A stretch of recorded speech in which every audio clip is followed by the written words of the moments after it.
This world is such a, and when I say this world, I mean it. I don't mean in an ideal sense. I mean in every day, every little thing you do. It's such a, gimme, gimme, gimme. Everybody back off. You know, everybody's like, you taught that from school, everywhere. Big business. You want to be successful? You want to be like Trump? Gimme, gimme, gimme. Push, push, push, push. Step, step, step. Crush, crush, crush.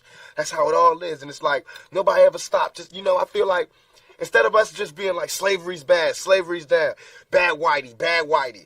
I mean, all right, let's stop that. And everybody's smart enough to know that, I mean, we've been slighted. And we want ours. And I don't mean by, like, ours, 40 acres and a mule, because we're past that.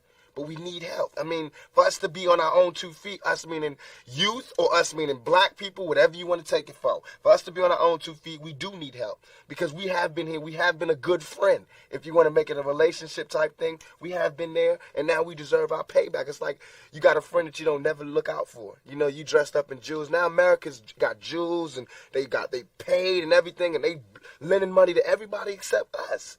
And it's like, you know, everybody need a little help on their way to being, you know, self-reliant. You know what I'm saying? That's the whole thing about the album, about the Special Olympics. Everybody need a little something and they to be independent. No independent person just grew up and was born independent. You worked and you learned teamwork and you learned cooperation and unity and struggle, and then you became independent. And we have to teach that and instill that. And why is it that they want to do that?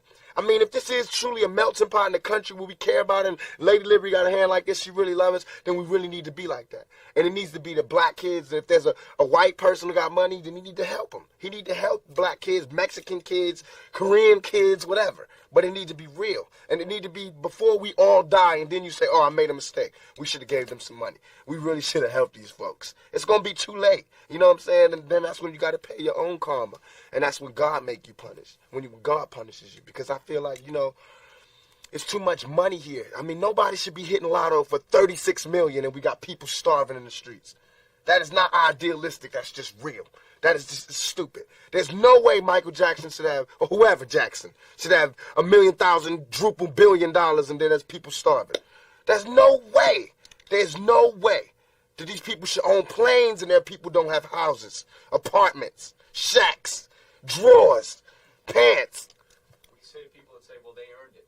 Now you go out and you're earning it. If they earned it, then I think that that's good, and I think that they deserve it. But even if you earned it, you still owe. Because look at me, I don't have that mega money, but I feel guilty walking by somebody. I got to give them some mail. And if I know I got $3,000 in my pocket, I feel like it's wrong to give that person a quarter or a dollar. It's wrong. Only you know what you got in your pocket. And that's wrong. No matter what they do, if they take it and drink it, they take it and drink it. But, I mean, you got. You understand? And we all know how hard it is, and it's not about if you good or you bad. So since it's not about if you good or you bad, we know that because he don't got don't mean he was bad. Or don't mean he's a criminal, or don't mean he's crazy, or a drug addict, or none of that. It just means he don't got. And ain't it bad that you got 30? I mean, can you imagine somebody having $32 million? $32 million. And this person has nothing, and you can sleep. You can still go to the movies and then these are the type of people that get humanitarian awards. Millionaires. How can they be humanitarians? By the fact that they millionaires and there's so many poor people shows how unhumane they are.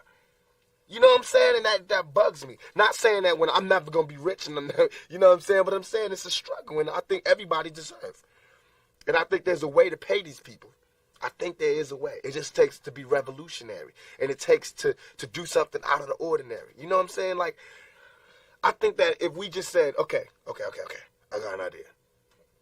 No more porno buildings. You know what I'm saying? Let's build houses. Or no more polo games. Let's build houses for poor people. You know what I'm saying? Or, look, okay, I know you're rich. I know you got $40 billion. But can you just keep it to one house? You only need one house. And if you only got 2 kids, can you just keep it to 2 rooms? I mean, why have 52 rooms and you know there's somebody with no room? It just don't make sense to me. It don't. And then these people celebrate Christmas. They got big trees, huge trees, all the little trimmings. Everybody got gifts, and then somebody's starving. And they're having a white Christmas. They're having a great Christmas, eggnog and the whole nine. That's not fair to me.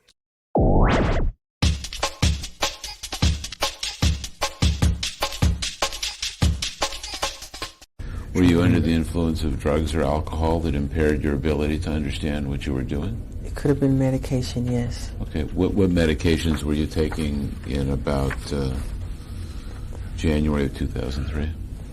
Could have easily have been pain medication because I had some serious injuries on tour. Okay. On what tour? I had a serious fall. It was I'm not sure it was the tour. It was a show that we did, a benefit show. And I had an accident also at home. So I'm sure it's something to do with that. Okay. And so is it your testimony today that you gave a power of attorney to Dieter Weisner and Ronald Conitzer when you were under the influence of prescription medication? Could have been, probably. So that's probably? Probably, yes, probably.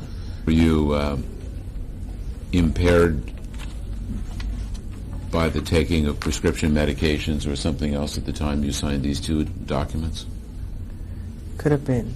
Okay. Is that your best recollection, is that you signed these while impaired, not knowing what they meant?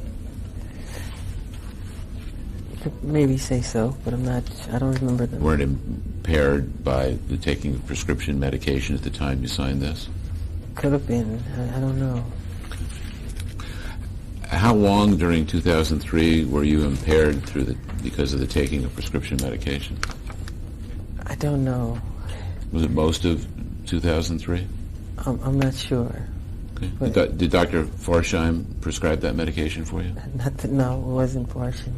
Okay. I think it was a local. March 31, 2003, were you still impaired because of the taking of prescription medication? Could have been. Now, during the period of time you were impaired by the taking of prescription medication, was this an impairment that lasted like all your waking hours, or did it come and go? It comes and goes. Not all of your waking hours, of course not. Okay. Yes. Okay. Now, during the period of time you were taking this medication where you weren't impaired, did you ever tell one of your advisors that you were concerned about your impairment and they better watch what you're signing during this period of time? Not that I recall. As of July 3rd, 2003, were you still at times impaired because of the consumption of prescription medication? I'm not sure. It's possible you were still impaired. Could be. Do you think you were impaired when you remember writing, do you think you were impaired when you wrote MJ Decide? I don't know.